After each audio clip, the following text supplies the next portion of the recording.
Hi, it's Steve. Today we'd like to show you how to replace the bleach dispenser on your washer. It's a really easy repair. Let me show you how we do it.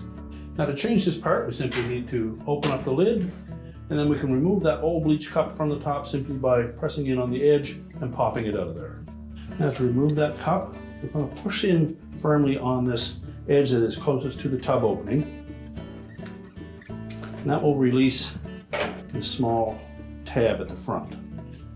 Now you may wish to take a thin blade putty knife and just gently go into that area and lift up on it.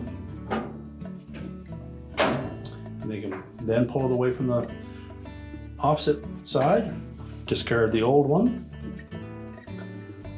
We'll make sure that we tuck that in under this edge. Press it firmly into that corner.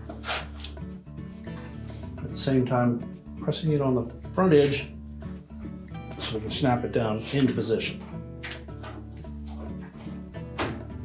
Once we have it secure, we can close the lid up. We just need to close the lid up and your repair is complete.